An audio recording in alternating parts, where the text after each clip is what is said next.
কেরাম, ইসলাম দরদী ভাই বাবাজীগণ, পরদার আড়ালের মা ও ভগ্নীগণ, দূর দূরান্ত থেকে শোনা, বাড়িতে বসে থাকা মা ও ভগ্নীগণ, সকলকে আমার অন্তরের আন্তরিক শুভেচ্ছা ও সালাম। আসসালামু আলাইকুম ওয়া রাহমাতুল্লাহি ওয়া বারাকাতুহু।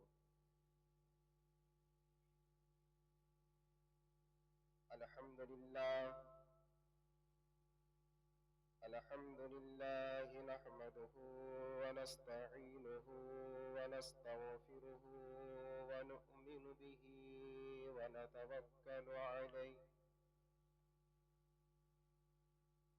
ওয়া নাউযু বিল্লাহি মিন শুরুরি আনফুসিনা ومن سيئات أعمالنا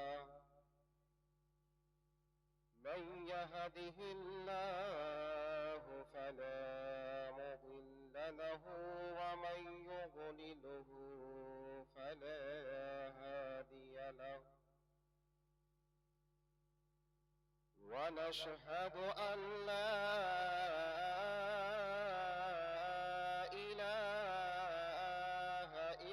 الله وحده لا شريك له ونشهد أن مولانا محمدا عبده ورسوله. أما بعد، فأعوذ بالله من الشيطان الرجيم.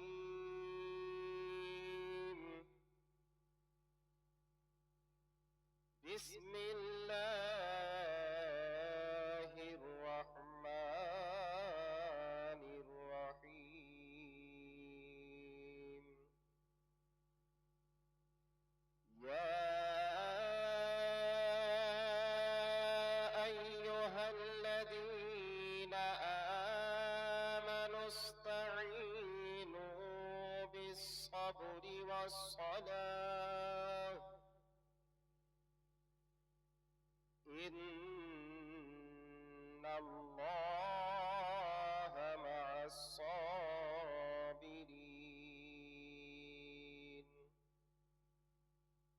بسم الله الرحمن الرحيم. قل إن كنتم تحبون الله فاتبعوني يحببكم الله ويغفر لكم ذنوبكم والله غفور رحيم. قال النبي صلى الله تعالى عليه وسلم: لا يؤمن أحدكم حتى أكون أحب إليه من والده وولده والناس أجمعين.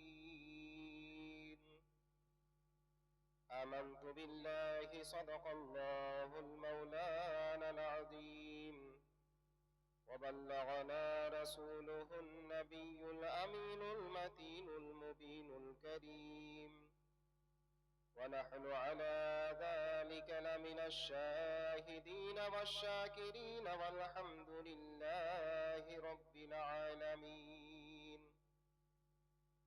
وقال الله تعالى في شأن حبيبه الكريم: إن الله وملائكته يصلون على النبي يا أيها الذين آمنوا صلوا عليه وسلموا تسليما اللهم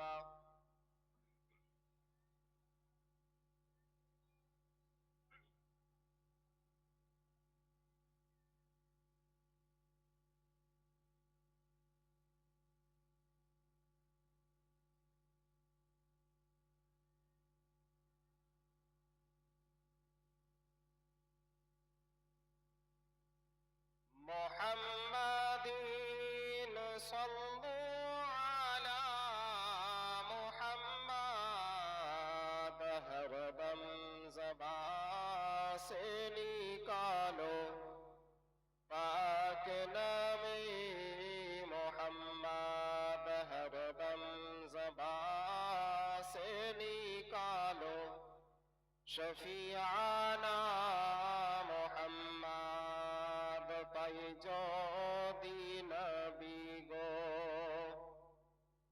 আপনার দিদার মরণের বেদনা থাকিবে না আমার পাই যদি নবী গো আপনার দিদার মরণের বেদনা থাকিবে না আমার আসিবেন দরদি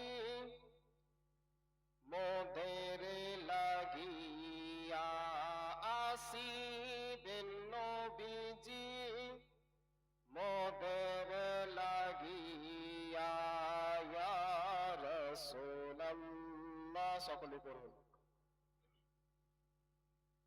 ইয়া রাসূলুল্লাহ ইয়া হাবিবাল্লাহ ইয়া রাসূলুল্লাহ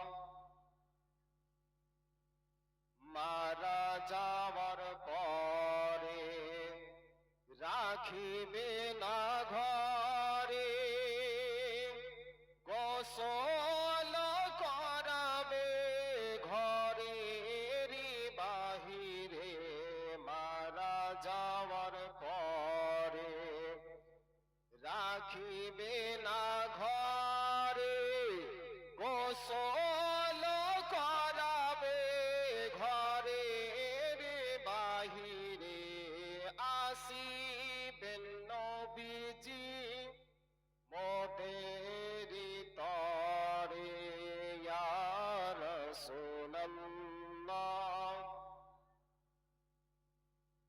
ইয়া রাসূলুল্লাহ গোসল করাইয়া কাফন পড়াইয়া গোসল করাইয়া কাফন পড়াইয়া আসিবে যখন আমায় কবরে রাখিয়া গোসল করাইয়া কাফন পড়াইয়া আসিবেন যখন আমায় কবরে রাখিয়া দিয়েন গো দরদি পর্দা উঠাইয়া বলুন আল্লাহুম্মা আমিন দিয়েন গো দরদি পর্দা উঠাইয়া ইয়া রাসূলুল্লাহ ইয়া হাবিবাল্লাহ ইয়া রাসূলুল্লাহ ইয়া হাবিবাল্লাহ পাই যদি নবী গো আপনার দিদার মরণের বেদনা থাকিবে না আমার আসিবেন দরদি মোদের লাগিয়া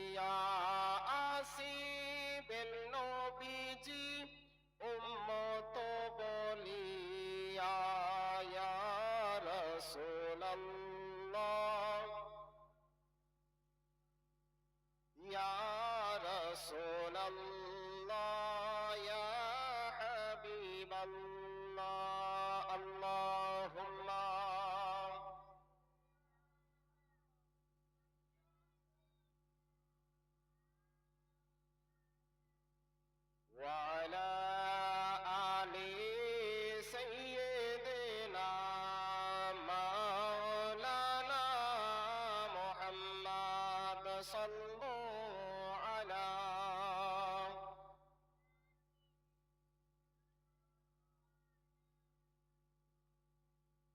हरदम ज़बां से निकालो पाक नामे मोहम्मद हरदम ज़बां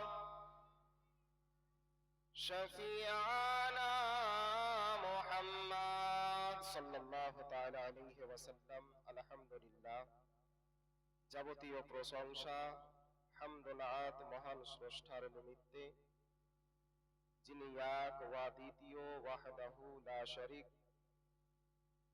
যে রব্বুল আলামিন খাল্লাকে কায়নাত আমাদের সকলকেই আজ রামেশ্বরপুর গ্রামে আব্দুল রশিদ চাচার বাড়িতে পবিত্র মাহফিলে আসার, বসার, কোরআন এবং হাদিসের বাণী শোনার তৌফিক দান করেছেন। আমরা সকলেই সেই মহান মনিবের দরবারে একবার শুকরিয়া জ্ঞাপন করি। সকলে বলুন আলহামদুলিল্লাহি রাব্বিল আলামিন। তারপরে পরে আমারও আপনার নবী তথা সারা বিশ্বের নবী আব্দুল্লাহর লাডলা মা আমিনার নয়নের তারা কালিকামলি ওয়ালে আকা জনাবে মুহাম্মাদুর রাসূলুল্লাহ সাল্লাল্লাহু তাআলা আলাইহি ওয়াসাল্লামের প্রতি লক্ষাধিক দুরুদের নাজরানা শান্তির ধারা ও পারা বর্ষিত হোক। সকলে বলুন আল্লাহুম্মা আমিন। মুআজ্জাজ, আল্লাহ তাবারক ওয়া তাআলার দয়াতে, আপনাদের দোয়াতে তিনারি শ্রেষ্ঠতম গ্রন্থ আল কোরআনুল মাজিদ ফুরকানুল হামিদ হইতে সুপরিচিত, মশহুর ও মারুফ দুইখানা আয়াতে কারিমা পাঠ করেছি এবং আয়াত পড়ার পরে পরে সুন্দর একটি নবীর আদেশ, নবীর কথা অর্থাৎ নবীর হাদিস তেলাওয়াত করেছি।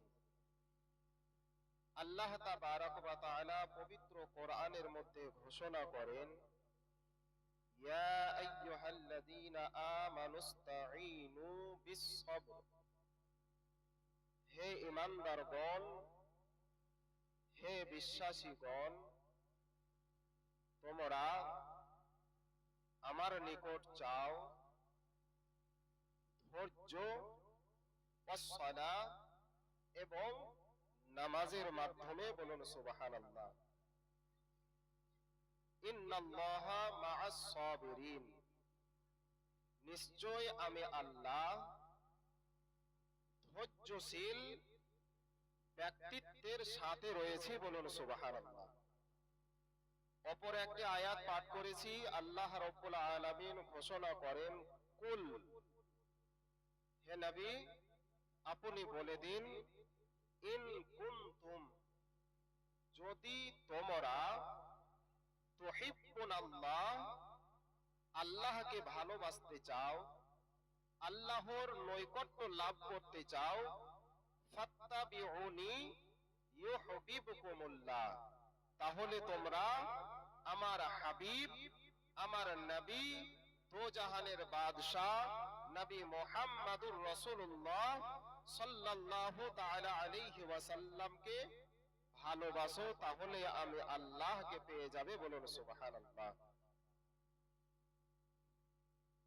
নবী পাক সাল্লাল্লাহু তাআলা আলাইহি ওয়াসাল্লাম পবিত্র হাদিস পাকের মধ্যে ঘোষণা করেন, লা ইউমিনু আহাদুকুম, তোমাদের মধ্যে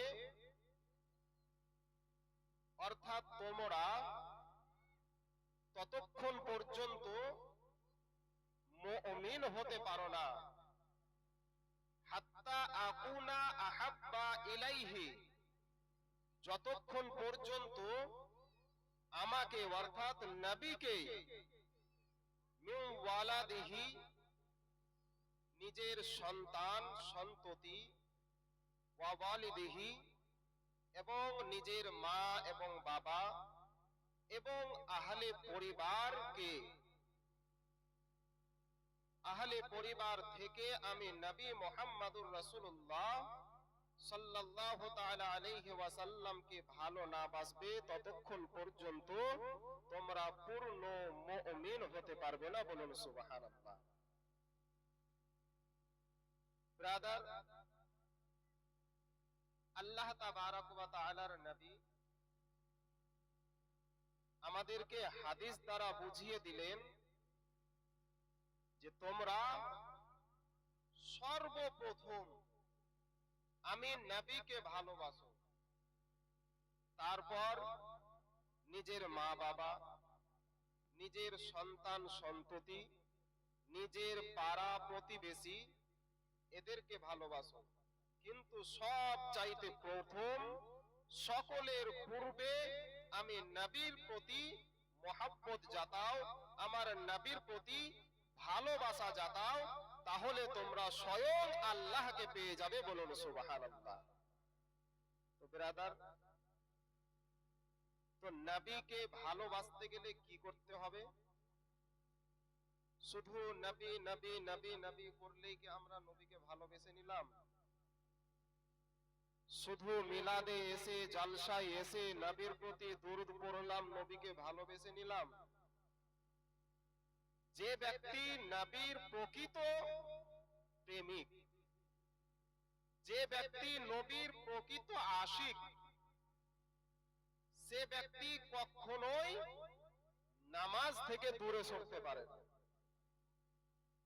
যে ব্যক্তি প্রকৃত নবীর আশিক, সেই ব্যক্তি রোজা থেকে দূরে সরতে পারে না। যে নামাজ পড়ে না, যে রোজা রাখে না, জানতে হবে তার মধ্যে নবীর ভালোবাসা নেই। যদি নবীর ভালোবাসা থাকতো তাহলে সে নামাজ থেকে দূরে সরে থাকতো না। বলুন সুবহানাল্লাহ। নবীকে ভালোবেসেছেন কারা? সর্বপ্রথম নবীর সাহাবায়ে কেরামগণ নবীকে ভালোবেসেছেন, কেউ দেখে আবার কেউ না দেখে। বলুন সুবহানাল্লাহ। কেউ নিজের কপালের চোখ দিয়ে নবীকে ডাইরেক্টলি দেখেছেন, আবার কেউ না দেখে শুধু শুনেছেন যে এই ধরনের একজন আল্লাহর নবী আছেন। সেই ব্যক্তি শুনেও নবীর প্রেমে নিজের জান খানাকে কুরবান করে দিয়েছেন। বলুন সুবহানাল্লাহ। একজন সাহাবীর নাম আপনারা সকলেই শুনেছেন, হযরতে সালমান ফারসি। শুনেছেন? হযরতে সালমান ফারসি সে কি ধরনের ব্যক্তি ছিল? তার ধর্ম কি ছিল? তার বয়স কত ছিল? সে কতদিন দুনিয়ার বুকে বেঁচে ছিল? নবী পাক সাল্লাল্লাহু তাআলা আলাইহি ওয়াসাল্লাম হাদিসের মধ্যে বলেন, হযরতে সালমান ফারসি রাদিয়াল্লাহু তাআলা আনহু 1 বছর নয়, 10 বছর নয়, 50 বছর নয়, 100 বছর নয়, 200 বছর নয়, নবী আমার বলেন হযরতে সালমান ফারসি 250 বছর জীবিত ছিলেন। বলুন সুবহানাল্লাহ। 250 বছর তিনি এই দুনিয়ার বুকে জীবিত ছিলেন। সব চাইতে বয়স্কদের মধ্যে সব চাইতে বৃদ্ধ সাহাবী হচ্ছেন হযরতে সালমান ফারসি। বলুন সুবহানাল্লাহ। হযরতে সালমান ফারসি একজন অগ্নি পূজারীর সন্তান, একজন যারা আগুনের পূজা করে তো সেই অগ্নি পূজারীর সন্তান ছিলেন। সেই অগ্নি পূজারী অনেক ধন দৌলতের মালিক ছিলেন, অনেক টাকা পয়সার মালিক ছিলেন। তার একটাই মাত্র সন্তান, যার নাম হচ্ছে হযরতে সালমান ফারসি। তিনি কোন দেশের বাসিন্দা? নবী আমার হাদিসের মধ্যে বলেন তিনি হচ্ছেন ইরান দেশের ফারস শহরের বাসিন্দা। বলুন সুবহানাল্লাহ। হযরতে সালমান ফারসি রাদিয়াল্লাহু তাআলা আনহু তিনার আব্বার কাছে লালন পালন হওয়ার জন্য, আর তিনাকে আল্লাহ তাআলা এত সুন্দর চেহারা দান করেছিলেন, যে তিনার আব্বা জান মনে মনে ভাবতেন যে আমার ছেলে যদি বাড়ি থেকে বের হয় হয়তো তার চেহারা দেখে কেউ তাকে কিডন্যাপ করে নিয়ে চলে যাবে। বলুন সুবহানাল্লাহ। এই বাচ্চারা,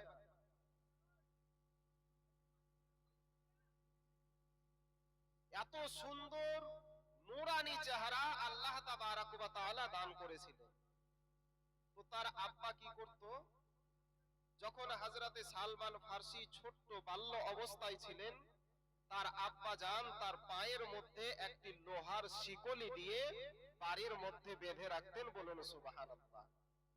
1 বছর 2 বছর করে 40টি বছর অতিবাহিত হওয়ার পরে যখন তার আব্বা ইহকাল ত্যাগ করলেন, তো সেই সালমান ফার্সি রাদিয়াল্লাহু তাআলা আনহু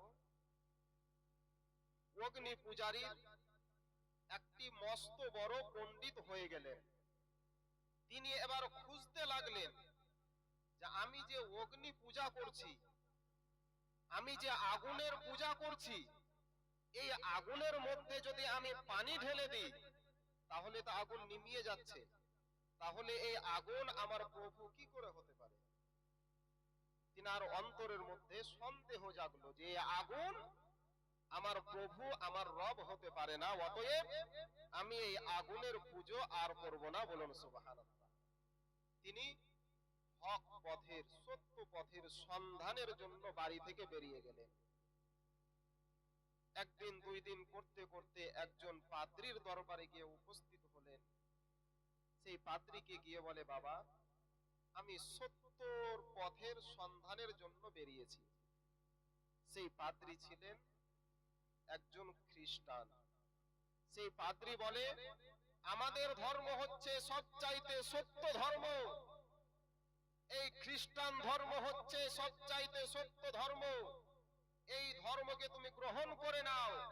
হযরতে সালমান ফার্সি ধর্ম গ্রহণ করে নিলেন।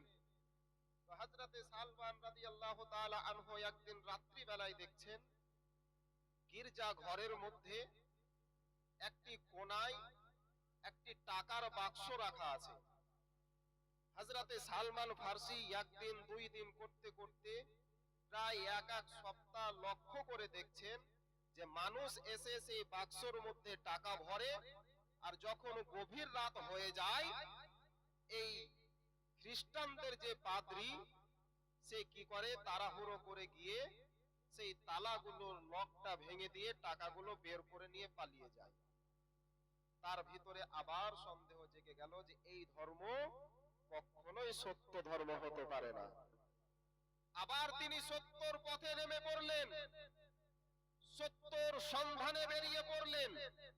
আবার কিছুদিন চলে যাওয়ার পরে প্রায় হাদিসের মধ্যে পাওয়া যায় প্রায় 150 বছর পরে হযরতে সালমান ফার্সি রাদিয়াল্লাহু তাআলা আনহু একজন পাদ্রীর কাছে যায়। সেই পাদ্রীর কাছে কিছুদিন থাকার পরে সেই পাদ্রীকে বলে, বাবা, আমি সত্য ধর্মের সন্ধান করছি, কিন্তু আমি কোথাও সত্য ধর্ম খুঁজে পাচ্ছি না। সেই পাদ্রী বলে, সালমান, তুমি সত্য ধর্ম পাবে। বলে, কোথায়?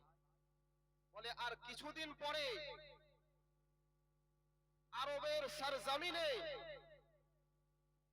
পবিত্র মদিনাতুল মুনাওয়ারায় একজন ব্যক্তিত্বের আগমন হবে, যে ব্যক্তির বর্ণনা আমি খ্রিস্টানের পাদ্রী তৌরাত, জব্বুর এবং ইনজিলের মধ্যে পড়েছি যে সে হবে আখেরি জামানার শ্রেষ্ঠ ব্যক্তি, যার কারণে আমাদের স্রষ্টা সারা জগৎকে তৈরি করেছেন। সেই ব্যক্তিত্বের আগমন হবে মদিনাতুল মুনাওয়ারা, যেই শহরের নাম বর্তমানে হচ্ছে ইয়াসরিব। হযরতে সালমান ফার্সি বলে, তাহলে বাবা, আমি তার খোঁজ পাবো কেমন করে, তাকে চিনবো কেমন করে? সেই পাদ্রী বলে, হে ছেলে, শোনো, তুমি তার সন্ধান এমন ভাবে পাবে, তুমি যখন তার সামনে উপস্থিত হবে দেখবে সেই ব্যক্তির সামনে যদি কোনো সাদকার মাল রাখা হয় সেই ব্যক্তি সাদকার মাল গ্রহণ করবেন না। বলুন সুবহানাল্লাহ। একজন খ্রিস্টানের পাদ্রী, নবী জগতে আসেননি, দুনিয়ার বুকে নবীর পদার্পণ হয়নি, তার পূর্বেও একজন পাদ্রী বলছেন তৌরাত এবং জব্বুর এবং ইনজিলের বইয়ের মধ্যে তিনি পড়েছেন যে এমন একজন নবী আসবে, সেই নবী কখনো সাদকার মাল ভক্ষণ করবেন না। বলুন সুবহানাল্লাহ। বলে তারপর বলছে যদি তুমি তাকে হাদিয়া স্বরূপ কিছু দাও তাহলে সেটা তিনি গ্রহণ করে ভক্ষণ করবেন। বলুন সুবহানাল্লাহ। বলে তারপর 3 নম্বর তার চিনার জিনিস হচ্ছে তার পিঠ মোবারকের, আমাদের শরীরের পিছনে যে এই হাতের পিছনে পাখনা নাকি বলেন আপনারা, দুটি হাড় রয়েছে না, এই হাড়ের মাঝখানে এতখানি মাংস উঁচু হয়ে থাকবে, আর সেই মাংসতে লেখা থাকবে মুহাম্মাদুর রাসূলুল্লাহ সাল্লাল্লাহু তাআলা আলাইহি ওয়াসাল্লাম। বলুন সুবহানাল্লাহ। হযরতে সালমান ফারসি এবার ইয়াসরিবের সন্ধানে বেরিয়ে পড়লেন। কয়েক বছর কেটে যাওয়ার পরে কোনো সঙ্গী পাচ্ছেন না, কার সঙ্গে তিনি মদিনা যাবেন। কিছুদিন পরে দেখছেন একটি কাফলা তারা মক্কার উদ্দেশ্যে এবং মদিনার উদ্দেশ্যে রওনা দিচ্ছেন। হযরতে সালমান ফারসি রাদিয়াল্লাহু তাআলা আনহু সেই কাফেলার সঙ্গে সঙ্গী হয়ে গেলেন। কিছুটা রাস্তা যাওয়ার পরে সেই কাফেলাবাসীর মধ্যে কয়েকজন বদমাইশ ব্যক্তি ছিল, ডাকাত, যারা মানুষের মাল ধন দৌলত লুটে মেরে খেত। তো সেই ডাকাতের দল বলে এই একজন বৃদ্ধ ব্যক্তি আমাদের সঙ্গে এসেছে, একে আমরা চিনি না, একে জানি না, অতএব চলো আমরা এই ব্যক্তিকে কাউরি কাছে বিক্রি করে দেব। বলুন সুবহানাল্লাহ। নবী পাক সাল্লাল্লাহু তাআলা আলাইহি ওয়াসাল্লাম হাদিসের মধ্যে বলেন হযরতে সালমান ফারসি রাদিয়াল্লাহু তাআলা আনহু একবার নয়, দুইবার নয়, তিনবার নয়, 10 বার গোলাম হিসাবে বিক্রি হয়েছেন। বলুন সুবহানাল্লাহ। 250 বছর বয়সের মধ্যে 10 বার তিনি গোলাম হিসাবে এর কাছ থেকে ওর কাছে, ওর কাছ থেকে ওর কাছে 10 জন ব্যক্তিত্বের কাছে তিনি বিক্রি হয়েছেন। হযরতে সালমান ফারসিকে যখন ডাকাতের দল বিক্রি করার জন্য একটি বাজারের মাঝখানে নিয়ে গেল, তিনার বয়স হয়ে গিয়েছে, বৃদ্ধ মানুষ, অনেক ব্যক্তি গোলাম খরিদ করতে আসে, বাজার ঘাট করতে আসে, বাজার করে চলে যায়, কিন্তু হযরতে সালমানের দিকে কেউ চেয়ে দেখে না। সবাই মনে করে এই বয়স্ক লোককে আমরা খরিদ করে কি করব, এ তো আর কদিন পরে মরে যাবে, আমরা যা টাকা পয়সা দিব আমাদের লস হয়ে যাবে, অতএব আমরা কেউ কিনবো না। বিরাদরান ইসলাম, একজন সেই ইয়াসরিব দেশের মদিনা শহরের একজন ইহুদি সেই শহরে সেই বাজারে যখন বাজার করতে যায়, সন্ধ্যার সময় সেই ব্যক্তি দেখে একজন বয়স্ক লোককে জিঞ্জির দিয়ে বাঁধা রয়েছে। সেই ইহুদি কি করলো, তার কাছে গিয়ে বলছে ভাই বলো এই গোলামকে কি বিক্রি করবে? বলে আমি বিক্রি করার জন্যই এই জায়গায় রেখেছি। বলুন সুবহানাল্লাহ। আচ্ছা বলুন তো, আমরা যদি কাউরি গোলাম হয়ে মদিনা শহরে যাই, আমাদের নসিব ভালো না খারাপ? যদি আমাদেরকে গোলাম করে নিয়ে যায় কেউ, আমাদের নসিব হচ্ছে 100% ভালো। নসিব যদি ভালো না হতো তাহলে আমরা এই ভারত থেকে গোলাম হয়ে নবীর শহরে যেতে পারতাম না। তো যেই ব্যক্তি নবীর শহরে গোলাম হিসাবে যায়, সেই ব্যক্তিরও ভাগ্য আল্লাহ রাব্বুল আলামিন খুলে দেন। বলুন সুবহানাল্লাহ। হযরতে সালমান ফারসি রাদিয়াল্লাহু তাআলা আনহুকে খরিদ করে সেই ইহুদি নিজের বাড়িতে নিয়ে গেল। বাড়িতে নিয়ে যাওয়ার পরে হযরতে সালমান ফারসিকে বলে তুমি তো বৃদ্ধ হয়ে গিয়েছো, তুমি তো সেরকম কাজ কাম করতে পারবে না, যাও আমার খেজুরের একটি বাগান আছে, আমার সেই খেজুরের বাগানের দেখভাল করো। বলুন সুবহানাল্লাহ। নবীর সাহাবী হযরতে সালমান ফারসি রাদিয়াল্লাহু তাআলা আনহু সেই ইহুদির খেজুরের বাগানের মধ্যে প্রবেশ করলেন, খেজুরের গাছ দেখভাল করতে লাগলেন। কোন গাছে যদি পানির প্রয়োজন হয়, হযরতে সালমান ফারসি রাদিয়াল্লাহু তাআলা আনহু তাড়াতাড়ি করে টিউবওয়েল থেকে, কুয়ো থেকে পানি নিয়ে এসে খেজুরের গাছের জড়ে ঢালতে লাগেন। যখন কোনো গাছের খেজুর পেকে যায়, হযরতে সালমান ফারসি রাদিয়াল্লাহু তাআলা আনহু বৃদ্ধ অবস্থায় সেই খেজুর গাছে চড়তে চড়তে উপরে উঠে যান। উপরে উঠে যাওয়ার পরে সেই পাকা পাকা খেজুরগুলো পেড়ে তার মালিকের দরবারে নিয়ে যায়। তার মালিক সেই খেজুরগুলোকে বিক্রি করার জন্য বাজারের মধ্যে নিয়ে যায়। একদিন দুই দিন করতে করতে কয়েকদিন কেটে যাওয়ার পরে হযরতে সালমান ফারসি রাদিয়াল্লাহু তাআলা আনহু খেজুরের গাছের উপরে চেপে আছেন। এমত অবস্থায় দুইটি বালক, দুইটি ছোট্ট ছোট্ট ছেলে এসে সেই খেজুরের গাছের নিচে দাঁড়িয়ে দাঁড়িয়ে যেন কি আলোচনা করতেছে, তারা যেন কি কথাবার্তা বলতেছে। হযরতে সালমান ফারসি রাদিয়াল্লাহু তাআলা আনহু সেই খেজুরের গাছ থেকে সেই বালকদের কথাগুলো শ্রবণ করতেছেন। তিনি খেজুর পাড়া বন্ধ করে দিলেন, সেই বালকদের দিকে ধ্যান দিয়ে দিলেন। তিনার কানের মধ্যে যেন আওয়াজ পৌঁছাচ্ছে, সেই বালকগুলো যেন নিজে তারা যেন বলা বলে করতেছে। এই মদিনা, এই ইয়াসরিব শহরে একজন ব্যক্তি এসেছে, সে নিজেকে আল্লাহর নবী বলে দাবি করে, সে নিজেকে আল্লাহর শ্রেষ্ঠ নবী বলে দাবি করে, সে নিজেকে আখিরি পয়গম্বর বলে দাবি করে। সেই বালকগুলো যখন এই রকম কথা বলে, হযরতে সালমান ফারসি রাদিয়াল্লাহু তাআলা আনহু বাবা খেজুরের গাছের উপরে বসে বসে অঝোর নয়নে কান্না করতেছেন, আল্লাহর কাছে ফরিয়াদ করতেছেন, হে রব্বুল আলামিন, আমি যেই নবীর সংবাদের পেয়ে আমি এই ইয়াসরিব শহরে এসেছি, আমি যেই নবীর দেখা পাওয়ার জন্য ইয়াসরিব শহরে এসেছি, হে রব্বুল আলামিন, আমি যতক্ষণ পর্যন্ত সেই নবীর দর্শন না পাবো, আল্লাহ তুমি আমার মরণ দিও না। নবীকে দেখার জন্য ব্যাকুল হয়ে গেলেন, আর সহ্য হয় না, কখন নবীর দেখা পাবো, কখন নবীর দিদার পাবো, কখন নবীকে দেখবো। হে বিরাদার, একজন বেদিন, তখন তিনি মুসলমান হননি, তখন কলেমা পড়েননি, বৃদ্ধ হয়ে গিয়েছেন, তার সত্ত্বেও নবীর প্রেমে পাগল হয়ে গিয়েছে। যখনই তার কানের মধ্যে নবীর আগমনের কথাটা পৌঁছিয়েছে, তখন থেকে তার চোখ দিয়ে শুধু অশ্রু আর অশ্রু বয়ে যায়। বলুন সুবহানাল্লাহ। হে ব্রাদার, কিন্তু আমরা এমন মুসলমান, আমরা মুসলমান হয়ে, মুসলমান ঘরে জন্মগ্রহণ করে, আমরা নবীর ভালোবাসায়, নবীর প্রেমে পড়ে একটি মাত্র চোখের বিন্দু আমরা ঝরাতে পারছি না।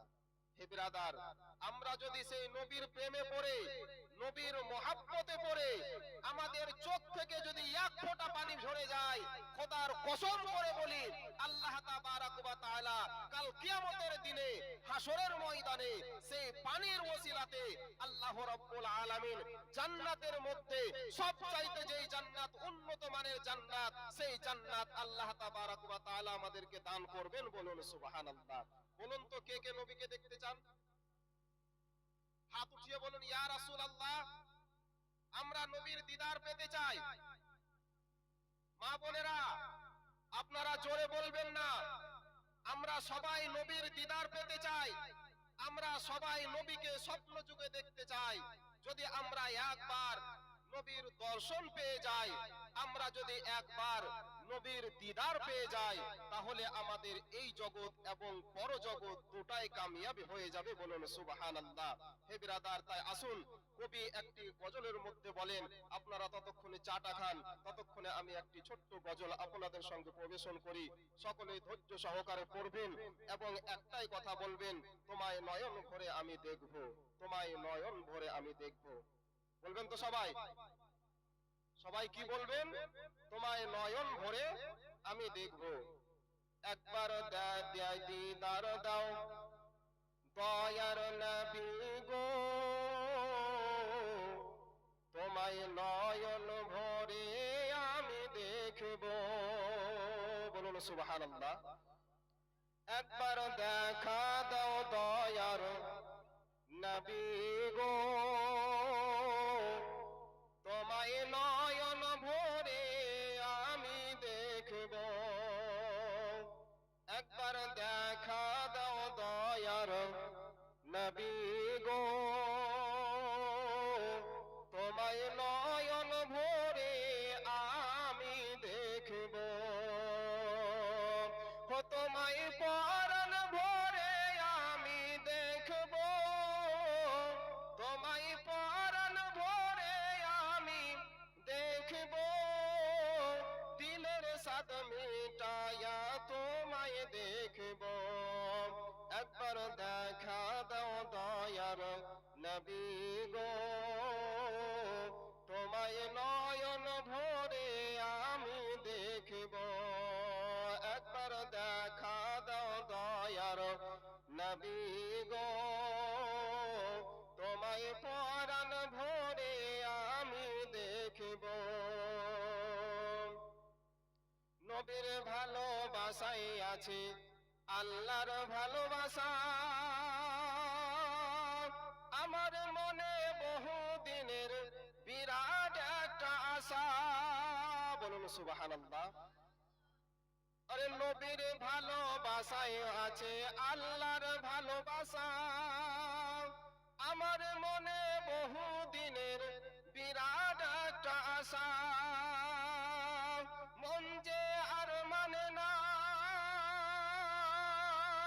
কবে যাব মদিনা, মন যে আর মানে না কবে যাব মদিনা, নবীর রওজার জালি ধরে চুম্ব, তোমায় নয়ন ভরে আমি দেখব, একবার দেখা দাও দয়ার নবী গো তোমায় নয়ন ভরে আমি দেখব, একবার দিদার দাও দয়ার নবী গো তোমায় নয়ন ভরে। সব চা খেতে ব্যস্ত, সুবহানাল্লাহ। দয়ার নবী ছিলেন গো হালিমার বাড়িতে, বাঘে এসে ছাগল নিল চারওয়াগা থেকে, বলুন সুবহানাল্লাহ। নবী যখন ছিলেন গো মা হালিমার বাড়িতে, বাঘে এসে ছাগল নিল চারওয়াগা থেকে, বাঘ ছাগল নিয়ে যাওয়ার পরে আলোচনা করে আর বলে, বাঘ বাঘকে পরামর্শ দেয় যে আমরা নবীর দিদার তখনই পাবো যখন মা হালিমার ছাগল আমরা ধরে নিয়ে আসব, কিন্তু সেই ছাগল নিয়ে আসার পরে আমরা কেউ সেই ছাগলকে খাবো না, বলুন সুবহানাল্লাহ। নবী আমার ছিলেন যখন হালিমার বাড়িতে, বাঘে এসে ছাগল নিল চারওয়াগা থেকে, ছাগল মোরা কেউ খাবো না নবী দেখার বাহানা, ছাগল মোরা কেউ খাবো না নবী দেখার বাহানা, আরে নবী আসলে কদম ধরে চুম্ব, নবী আসলে কদম ধরে চুম্ব, আর মনের কথা মোরা বলবো, একবার দেখা দাও দয়ার নবী গো তোমায় নয়ন ভরে আমি দেখব, একবার দিদার দাও দয়ার নবী গো তোমায় পরাণ ভরে আমি দেখব। এই যে হযরত কিছুক্ষণ আগে মেরাজের ঘটনা বলছিলেন, নবী পাক সাল্লাল্লাহু তাআলা আলাইহি ওয়াসাল্লামকে আল্লাহ তাবারক ওয়া তাআলা জমিন থেকে আসমানে উঠিয়েছেন শুধুমাত্র দিদার করার জন্য, বলুন সুবহানাল্লাহ। তাই কবি কি বলেন, এক রাত্রি ছিলেন নবী উম্মে হানির ঘরে, জিবরাইল আসিয়া ওগো বলেন বিনয় করে,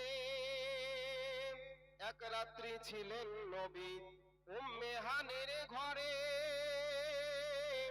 আর জিবরাইল আসিয়া ওগো বলেন বিনয় করে, ডেকেছেন আল্লাহ পাকে, মেরাজ হবে আজকে রাতে। ডেকেছেন আল্লাহ পাকে, মেরাজ হবে আজকে রাতে। মেরাজেতে গেলেন নবী, আলাপন হলো সবই। মেরাজেতে গেলেন নবী, আলাপন হলো সবই। দিদার কারে আল্লাহ তাআলা হলেন বেকারার। যখন নবী আমার ফিরে আসবেন, তখন আল্লাহ তাআলা বেকারার বেচাইন হয়ে গেলেন। আল্লাহ তাআলা বলছেন, হে আমার হাবিব, আর কিছুক্ষণ থাকা যাবে না? সুবহানাল্লাহ হবে না? স্বয়ং আল্লাহ তাআলার দয়ার নবীকে বলছেন, হে আমার হাবিব, আর কিছুক্ষণ থাকা হবে না? আল্লাহ তাআলা দয়ার নবীকে ডাইরেক্ট বলছেন, হে আমার নবী, আর একটু থাকো। তোমাকে দিদার করে, তোমাকে দেখে আমার মন শান্তি হয়নি, আমার অন্তরখানা শান্তি পায়নি। হে আমার হাবিব, আর কিছুক্ষণ থাকো। তাই আল্লাহ তাআলা দয়ার নবীকে বলছেন, বিদায় কালে আল্লাহ তাআলা হলেন বেকারার। আর আল্লাহ বলেন, দেখার ইসাদ মিটল না আমার। বলুন সুবহানাল্লাহ। আল্লাহ বলেন, দেখার ইসাদ মিটল না আমার। ও দয়ার হাবিব, কিছু সময় থাকো। আমার হাবিব, কিছু সময় থাকো। তোমায় নয়ন ভরে আমি দেখব। একটু দাঁড়াও দাঁড়াও ইয়া মুহাম্মদ, তোমায় নয়ন ভরে আমি দেখব। একটু দাঁড়াও দাঁড়াও ইয়া মুহাম্মদ, তোমায় নয়ন ভরে আমি দেখব। একবার দেখা দাও দয়ার নবী গো, তোমায় নয়ন ভরে আমি দেখব। আল্লাহুম্মা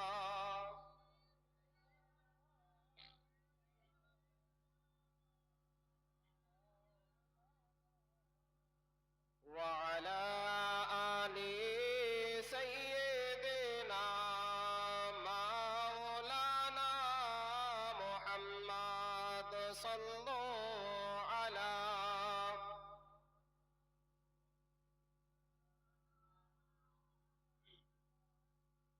हरदम ज़बां से निकालो पाक नामे मोहम्मद। हरदम ज़बां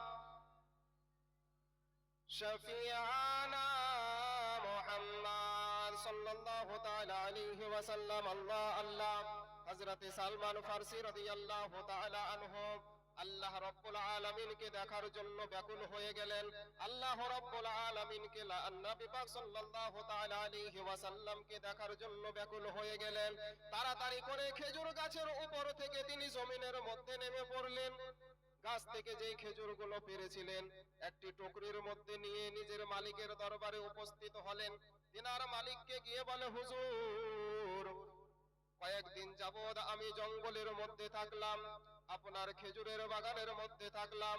এ আমার আকা, এ আমার হুজুর, আমার এই জঙ্গলে এই বাগানে থাকতে থাকতে আমার অন্তরখানা একটু বিরক্ত হয়ে গিয়েছে।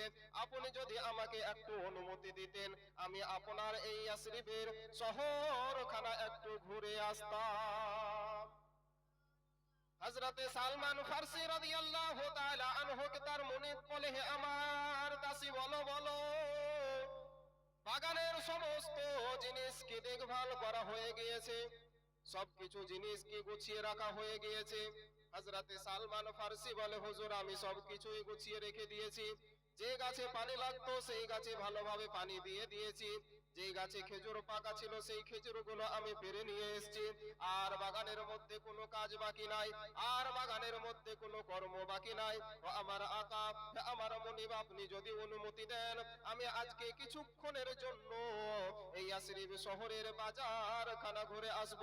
তার মুনিব তাকে অর্ডার দিয়ে দিল, বলে, হে সালমান, যাও যাও, বেশি দেরি করো না, অল্প সময় ঘুরে তাড়াতাড়ি আমার এই বাগানের মধ্যে ফিরে এসো। হযরতে সালমান ফারসি রাদিয়াল্লাহু তাআলা আনহু আনন্দে আত্মহারা হয়ে গেলেন। মালিকের কাছে খুল্লা অর্ডার পেয়ে গেলেন, যাও কিছুক্ষণ সময় ঘুরে আবার ফিরে এসো। হযরতে সালমান ফার্সি বাগানের মধ্যে গেলেন, সুন্দর গাছ থেকে তাজা তাজা কয়েকটি খেজুর তিনি পারলেন। খেজুর পারার পরে এবার নবীর সন্ধানে বেরিয়ে গেলেন। চলতে চলতে চলতে চলতে তিনি শুনেছিলেন যে এই ইয়াসরিব শহরে একজন ব্যক্তি যার নাম হচ্ছে হযরতে নবী পাক সাল্লাল্লাহু তাআলা আলাইহি ওয়াসাল্লাম হযরতে আবু আইয়ুব আনসারীর বাড়িতে তিনি আশ্রয় নিয়েছিলেন। তিনি কানের মধ্যে শুনেছিলেন যে আবু আইয়ুব আনসারীর বাড়িতে আমার নবী অবস্থান করছেন। তিনি চলতে আরম্ভ করলেন, চলতে চলতে চলতে চলতে যাওয়ার পরে দেখছেন কয়েকজন ব্যক্তি গোল হয়ে বসে আছে, আর মাঝখানে যেন মনে হচ্ছে পূর্ণিমার একটি চাঁদ নেমে এসেছে। সবাই গোল করে ঘিরে বসে আছে, আর মাঝখানে মনে হচ্ছে একটি পূর্ণিমার চাঁদ স্বয়ং আসমান থেকে যেন এই জমিনের মধ্যে নেমে এসেছে। হযরতে সালমান ফার্সি রাদিয়াল্লাহু তাআলা আনহু দেখে তিনার অবস্থা খারাপ। এ কি দেখছি, এরকম ব্যক্তি আমার এই 200 বছর বয়স পেরিয়ে গেল, এখন পর্যন্ত কেউ আমার নজরে আসেনি। আমি শুনেছিলাম হযরতে ইউসুফ আলাইহিস সালাম সবচাইতে বেশি সুন্দর ছিলেন, কিন্তু এখন এই ব্যক্তিকে দেখার পরে মনে হচ্ছে এই ব্যক্তির চাইতে সুন্দর আর জগতের মধ্যে কেউ হয়নি আর হবে না। বলুন হে বিরাদার, হযরতে সালমান ফার্সি রাদিয়াল্লাহু তাআলা আনহু আস্তে আস্তে আস্তে আস্তে সেই জায়গায় নবী আমার সাহাবায়ে কেরামকে নিয়ে কোরআনের তালিম দিচ্ছেন, কোরআন নিয়ে আলোচনা করছেন। সাহাবায়ে কেরাম ভদ্রভাবে নবীর আদব সহকারে বসে তা শ্রবণ করছেন। হযরতে সালমান ফার্সি সেই জায়গায় বসে গেলেন। বসার পরে কিছুক্ষণ বক্তব্য শোনার পরে যখন নবী আমার বক্তব্য শেষ করে দিলেন, হযরতে সালমান ফার্সি ওই সঙ্গে খেজুর নিয়ে এসেছিলেন, নবীর দরবারে হাজির করেন। বলেন, ইয়া রাসূলুল্লাহ, ইয়া হাবিবাল্লাহ, হুজুর আপনার জন্য আমি এই খেজুরগুলো সাদকা নিয়ে এসেছি। বলুন সুবহানাল্লাহ। নবী আমার সালমান ফার্সির দিকে তাকিয়ে আছেন, বলে, আমি তো সাদকার মাল খাই না বাবা, আমি তো সাদকার জিনিস খাই না। তুমি যখন নিয়ে এসছো এই সাদকার জিনিসগুলো আমার সাহাবাদের মাঝে বন্টন করে দাও। বলুন সুবহানাল্লাহ। হযরতে সালমান ফার্সি মনে মনে খুব আনন্দিত। একটি শর্ত পেয়ে গিয়েছি, পাদ্রী আমাকে বলেছিলেন সেই ব্যক্তি কোনদিন সাদকার মাল গ্রহণ করবেন না, ভক্ষণ করবেন না। অতএব আজকে আমি সাদকা করলাম, কিন্তু এই ব্যক্তি আমার কাছ থেকে সাদকার মাল ভক্ষণ করলেন না। অতএব তিনটির মধ্যে আমি একটি জিনিস আমি পেয়ে গিয়েছি। তিনি হাসতে হাসতে মনে আনন্দিত হয়ে আবার পুনরায় বাগানের মধ্যে চলে গেলেন। কয়েকদিন আবার কাজকর্ম করার পরে আবার তিনার মুনিবকে গিয়ে বলেন, হুজুর আমি আবার বাজারের মধ্যে যেতে চাই। তার মুনিব আবার হুকুম দিয়ে দিল, যাও কিছুক্ষণ থেকে তাড়াতাড়ি চলে এসো। হযরতে সালমান ফার্সি রাদিয়াল্লাহু তাআলা আনহু আবার গেলেন। আবার সেই জায়গায় গিয়ে একই রকম আলোচনা শ্রবণ করার পরে আবার তিনি সেই খেজুরগুলো নবীর দরবারে বলছেন, হুজুর এগুলো আমি হাদিয়া নিয়ে এসেছি। জোরে বলুন। বলে, হুজুর এই খেজুরগুলো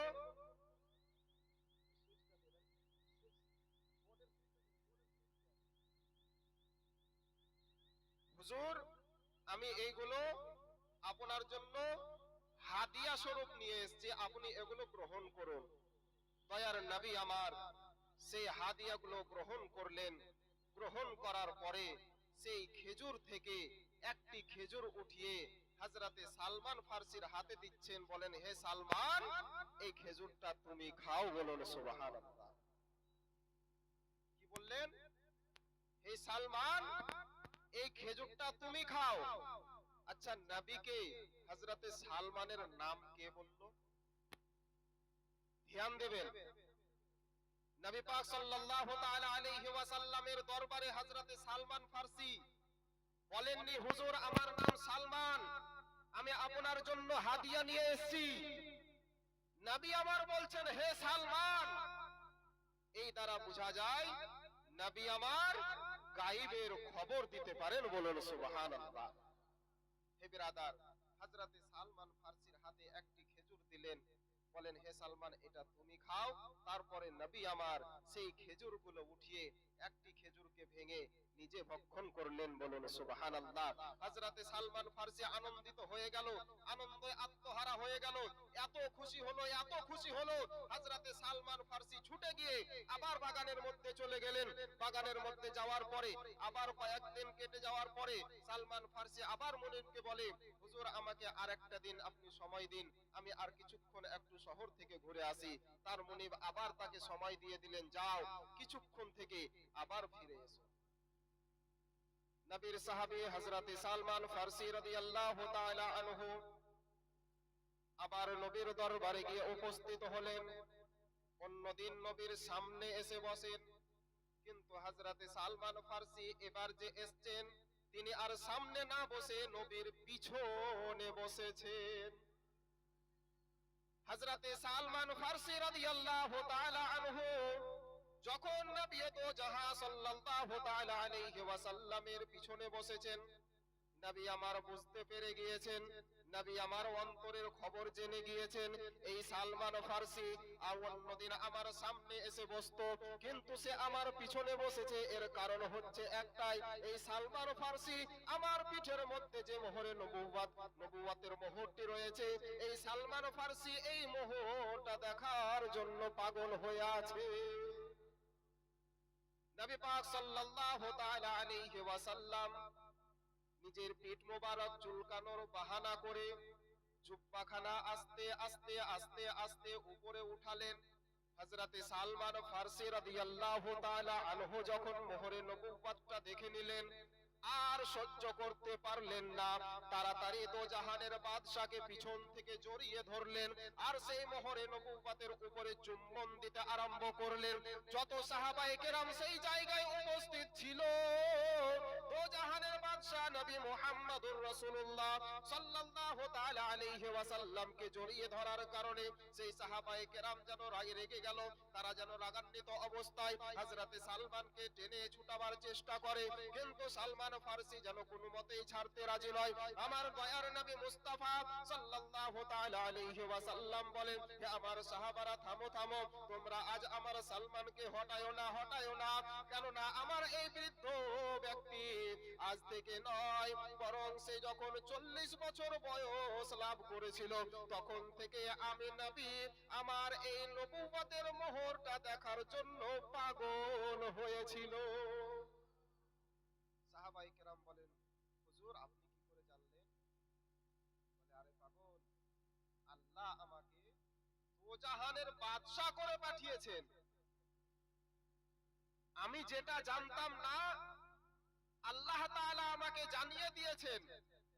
আমি ওর অন্তরের খবর জানি যে সে আমার ওই মোহরটা দেখার জন্য পাগল, আর এই মোহরের সংবাদ সে যেমন তেমন ব্যক্তির কাছে পায়নি।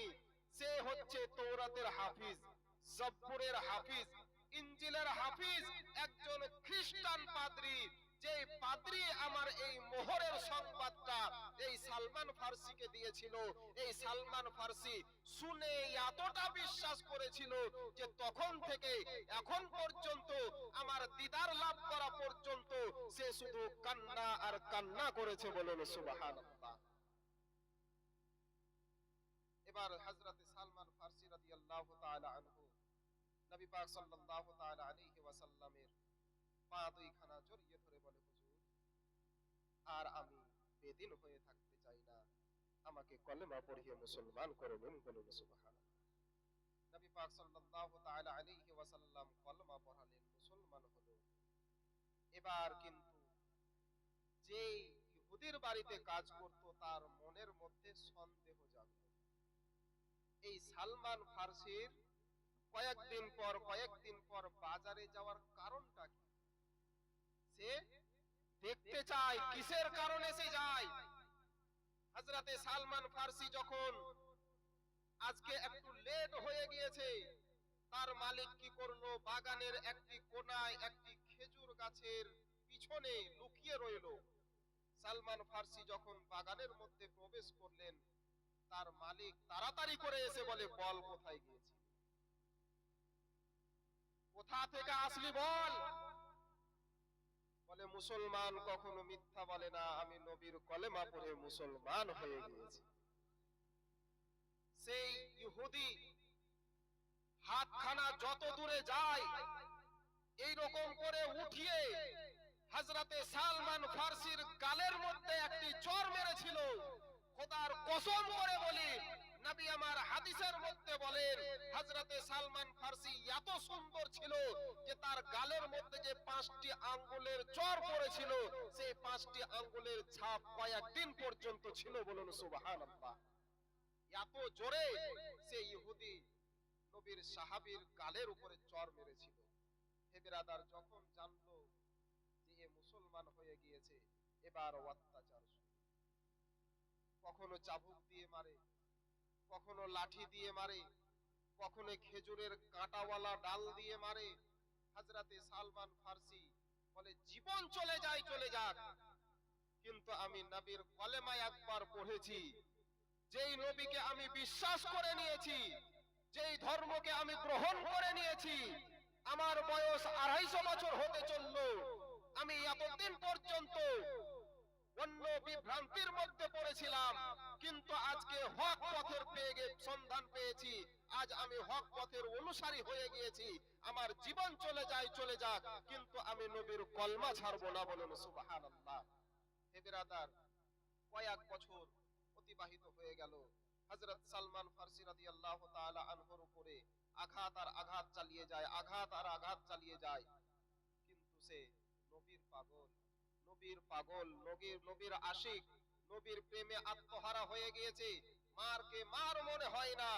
কিছুদিন পরে দোজাহানের বাদশা নবী মুহাম্মদুর রাসূলুল্লাহ সাল্লাল্লাহু তাআলা আলাইহি ওয়াসাল্লামের দরবারে নবীর খলিফা হযরতে আলী রাদিয়াল্লাহু তাআলা আনহু গিয়ে বলেন, হুজুর, যেই সালমান ফার্সি কয়েক বছর পূর্বে এইখানে এসে আপনার কলেমা পড়ে মুসলমান হয়েছে, হুজুর, সেই আপনার সাহাবী অনেক মুসিবতের মধ্যে পড়ে রয়েছে। বলে, কেমন? বলে, সে একজন ইহুদির গোলাম হয়ে আছে। হুজুর, সেই ইহুদি হযরতে সালমানের উপরে এত আঘাত করে যে হাজারো আঘাত সহ্য করে আপনার কলেমার উপরে অটুট হয়ে আছে, ইসলাম ধর্মের মধ্যে অটুট হয়ে আছে। আপনার মহব্বত একটি মিনিটের জন্য সে সালমান ফার্সি আপনার মহব্বত ছাড়ে না। বলুন সুবহানাল্লাহ। নবী পাক সাল্লাল্লাহু তাআলা আলাইহি ওয়াসাল্লাম বলে, যাও, আমার সেই সাহাবীকে তার মালিকের কাছ থেকে ছাড়িয়ে নিয়ে এসো। সে কতটা টাকা পয়সা চায়, যতটা টাকা পয়সা সে চাইবে, সেই টাকা পয়সা আদায় করে আমার সাহাবীকে তোমরা সেই মুনিবের কাছ থেকে আজ আজাদ করে নিয়ে এসো। হযরতে আলী রাদিয়াল্লাহু তাআলা আনহু চলে গেলেন। যাওয়ার পরে সেই ইহুদির কাছে গিয়ে বলে, ভাই, তোমার এই বৃদ্ধ গোলামটাকে কত টাকার, কত দিরহামের বদলায় বিক্রি করবে? বলে, কেন? এ তো বৃদ্ধ হয়ে গিয়েছে, একে খরিদ করে তুমি কি করবে? বলে, একে আমি খরিদ করব না, স্বয়ং আল্লাহর হাবিব দোজাহানের বাদশা নবী মুহাম্মদুর রাসূলুল্লাহ সাল্লাল্লাহু তাআলা আলাইহি ওয়াসাল্লাম খরিদ করবে। এ ভাই, বলো বলো, এর মজুরি, এর দাম কতটা তুমি রেখেছো? হে বিরাদার, সেই কাফির, মুশরিক, বেদিন, ইহুদি, তার অন্তরের মধ্যে একটা বিশ্বাস ছিল যে যখন নবী পাক কোন জিনিস খরিদ করতে চান, সেই জিনিসের মূল্য যতই হোক না কেন, তার যত সাহাবায়ে কেরাম আছেন, তিনারা একটু একটু করে দিয়ে দিয়ে এক জায়গায় করে সেই বিনিময় দিয়ে সেই জিনিসটাকে খরিদ করে নেন। এইটা তার মনের মধ্যে বিশ্বাস ছিল। সেই ইহুদি বলল, আমি আমার এই গোলামকে বিক্রি করতে পারি, এর বিনিময়ে ক্যালকুলেশন করে হিসাব করেছি যে যে 1 কেজি নয় বরং 1.5 কেজি স্বর্ণ চেয়েছিল। বলুন সুবহানাল্লাহ। 1.5 কেজি স্বর্ণ মুদ্রা। বলে শুধু এই সোনাই নয়, আমার একটি জমি রয়েছে, এই জমির মধ্যে 300টি খেজুরের গাছ লাগাতে হবে এবং আজকে লাগালে যেন কালকেই সেই গাছে ফল হয়ে যায়। বলুন তো কখনো সম্ভব? আজকে একটি গাছ লাগাবো, কালকে সকালে সেই গাছ থেকে ফল পাবো? সম্ভব? কিন্তু যেটাই অসম্ভব সেটাইকে সম্ভব করেন যিনি, তিনি হচ্ছেন দোজাহানের নবী মুহাম্মদুর রাসূলুল্লাহ সাল্লাল্লাহু তাআলা আলাইহি ওয়াসাল্লাম। হযরতে আলী রাদিয়াল্লাহু তাআলা আনহু নবীর দরবারে গিয়ে বলেন, হুজুর এরকম ব্যাপার। সেই ইহুদি বলে 1.5 কেজি সোনা এবং 300টি খেজুরের গাছ, আর তাজা যাতে খেজুর ধরে থাকে। নবী পাক সাল্লাল্লাহু তাআলা আলাইহি ওয়াসাল্লাম বলে, যাও তাকে গিয়ে বলে দাও। নবী আমার 1.5 কেজি স্বর্ণ মুদ্রা দিয়ে পাঠালেন এবং হযরতে আলী রাদিয়াল্লাহু তাআলা আনহুকে বলেন, হে আলী যাও বাজার থেকে 300টি খেজুরের বীজ কিনে আনো। বলুন সুবহানাল্লাহ। খেজুরের গাছ নয়, খেজুরের বীজ কিনে আনো। নবী আমার বলেন, হে সাহাবী শোনো, যদি বাজারে বীজ না পাও, যদি ভাঙা বীজও পাও, সেই ভাঙা বীজটাকেও কিনে নিয়ে আসো। হযরতে আলী রাদিয়াল্লাহু তাআলা আনহু নবীর কথা শুনে বাজার থেকে কয়েকটি ভালো বীজ পেলেন এবং কয়েকটি যেগুলো বীজে পোকা লেগে যায়, ভেঙে যায়, সেই বীজগুলো নিয়ে এসে একটি দুটি করে 300টি বীজ তিনি নিয়ে এলেন। দোজাহানের বাদশা নবী পাক সাল্লাল্লাহু তাআলা আলাইহি ওয়াসাল্লাম বলেন, হে আমার সাহাবীরা, তোমরা গর্ত খনন করো, আমি নবী স্বয়ং এই বীজগুলো মাটির মধ্যে পুঁতবো। বলুন সুবহানাল্লাহ। নবী পাক সাল্লাল্লাহু তাআলা আলাইহি ওয়াসাল্লাম এদিকে সাহাবায়ে কেরাম গর্ত খনন করেন, নবী আমার একটি একটি করে বীজ দেন আর আগে যান। যখন সমস্ত বীজ পুঁতা হয়ে গেল, হযরতে সালমান ফারসিকে আনার জন্য হযরতে আলী রাদিয়াল্লাহু তাআলা আনহু 1.5 কেজি স্বর্ণ মুদ্রা সেই ইহুদির বাড়িতে গিয়ে দিয়ে আসলেন। আসার পরে নবী আমার হুজরাখানায় ফেরত আসলেন, আর সেই বেদিন মুশরিক কাফির, তার মনের মধ্যে একটা ভয় ছিল। সে জানতো যে নবী যেটা বলে সেটাই হয়, নবী যেটা বলে সেটাই হয়। সে ব্যক্তি কি করলো, তার স্ত্রীকে বলে, আরে গিন্নি চল, নবী যেহেতু নিজ হাতে বীজ পুঁতেছে, এই বীজ থেকে গাছ হবে না, এর কোনো গ্যারান্টি নাই। চল আমরা তাড়াতাড়ি করে রাত্রি বেলায় একটি লণ্ঠন হাতে নিয়ে রাত্রি বেলায় মাটিগুলো সরাই আর বীজগুলো উঠাই, মাটিগুলো সরাই আর বীজগুলো উঠায়, এক এক করে 300টি বীজকে উঠিয়ে বাড়ির মধ্যে নিয়ে চলে যায়। বলে, হে আমার স্ত্রী, এই বীজগুলোকে এমন ভাবে প্যাকিং কর যাতে করে কোনো ব্যক্তি খোঁজ না পায়। বলুন সুবহানাল্লাহ। নবী পাক সাল্লাল্লাহু তাআলা আলাইহি ওয়াসাল্লাম রাত অতিবাহিত করলেন। হযরতে আলী রাদিয়াল্লাহু তাআলা আনহুকে ডেকে বলেন, হে আলী চলো চলো, আমার সেই সাহাবী হযরতে সালমান ফারসি রাদিয়াল্লাহু তাআলা আনহুকে নিয়ে আসতে হবে। হযরতে আলী রাদিয়াল্লাহু তাআলা আনহু নবীর সঙ্গে চলতে আরম্ভ করলেন। যাওয়ার পরে সেই বেদিনের বাড়ির মধ্যে প্রবেশ করলেন। সে ইহুদিকে গিয়ে বলে, হে ভাই বলো বলো, আমাদের কথা কি হয়েছিল? বলে, আমাদের কথা হয়েছিল 1.5 কেজি স্বর্ণ মুদ্রা এবং 300টি খেজুরের গাছ, যেই খেজুর আজকে লাগালে কালকেই যাতে ফল পেয়ে যায়। হে আলী রাদিয়াল্লাহু তাআলা আনহু বলো বলো, এখন কি করে তুমি আমার এই গোলামকে নিতে পারবে? কেননা তোমরা তো খেজুরের গাছ বড় করতে পারোনি, তোমরা তো খেজুরের গাছ উদযাপন করতে পারোনি।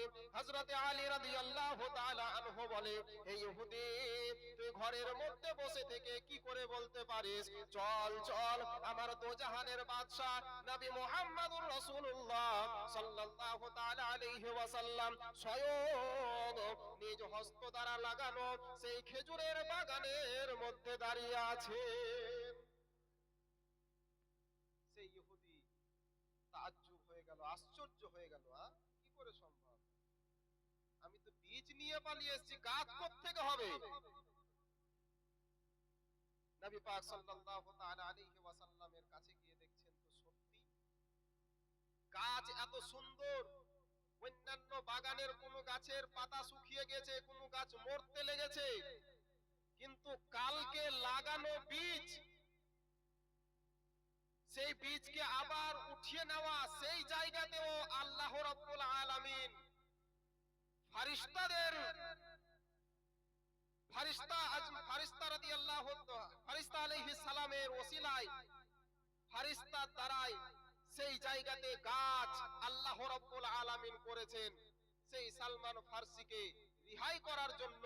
হে ব্রাদার, সেই ইহুদি যখন নবীর কাছে গিয়ে সেই গাছগুলোকে হিলিয়ে হিলিয়ে দেখে যে এটা কি সত্যিকারের গাছ, হে ব্রাদার, হযরতে সালমান ফার্সি রাদিয়াল্লাহু তাআলা আনহু ওদিকে কোনায় দাঁড়িয়ে অঝোর নয়নে কান্না করছেন। নবী আমার বলেন, হে ইহুদি, আর কি চেক করবি, তাড়াতাড়ি কর, কেননা আমার সাহাবীকে আর আমি দেখতে পারছি না, তার কান্না আর আমার সহ্য হয় না, আর কি চেক করবি, পরীক্ষা করবি, তাড়াতাড়ি কর।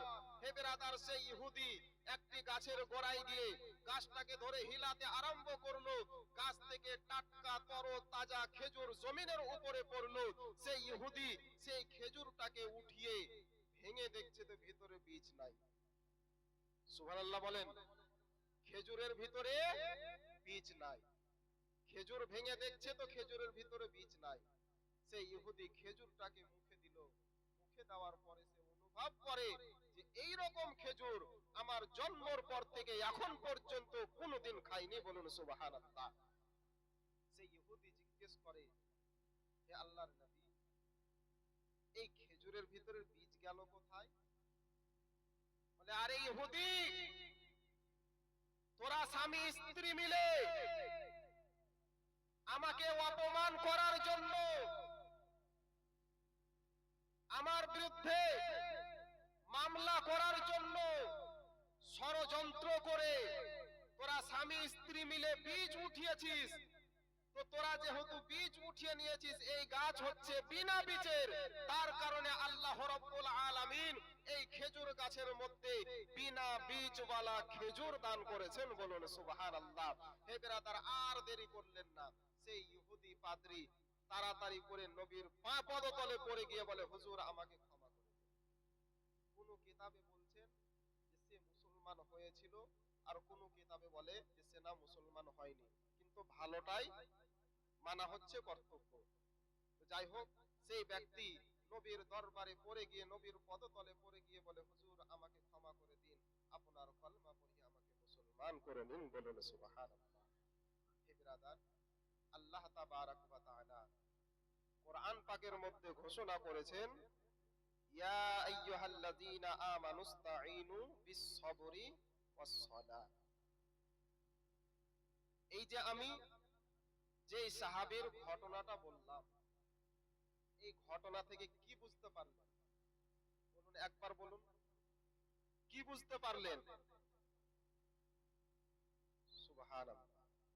এক হচ্ছে ধৈর্য, আর এক হচ্ছে নবীর মহব্বত। হযরতে সালমান ফার্সি 1 বছর নয়, 2 বছর নয়, 250 বছর জীবিত ছিলেন। তার মধ্যে প্রায় 220 বছর তিনি ধৈর্য ধারণ করেছিলেন শুধুমাত্র সত্য পথ সন্ধান করার। তিনার অন্তরের মধ্যে এইরকম ধৈর্য ছিল। হে ব্রাদার, এবার আসুন একটু নামাজ সম্পর্কে একটি ছোট্ট ঘটনা বলি, শুনবেন? শেষ করে দেব? সবাই হাত উঠিয়ে বলুন ইয়া রাসূলুল্লাহ। আরো জোরে বলুন ইয়া রাসূলুল্লাহ। সুবহানাল্লাহ। তাহলে সবাই শুনবেন। কটা বাজলো?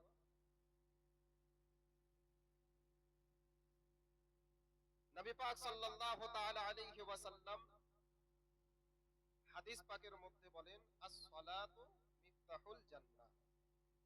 নামাজ হচ্ছে জান্নাতের চাবি। এবং আল্লাহ তাবারাক ওয়া তাআলা বলছেন, বিস-সাবরি ওয়াস-সালাহ, আমার কাছে চাও ধৈর্য এবং নামাজের মাধ্যমে।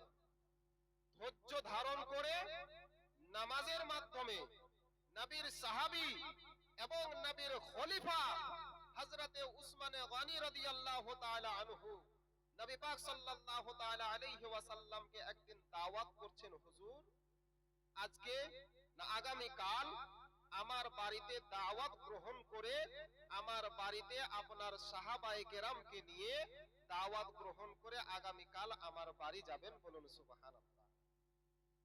নবী পাক সাল্লাল্লাহু তাআলা আলাইহি ওয়াসাল্লাম সমস্ত সাহাবীকে দাওয়াত দিয়ে দিলেন যে আগামী কাল হযরতে উসমান গনির বাড়িতে দাওয়াত।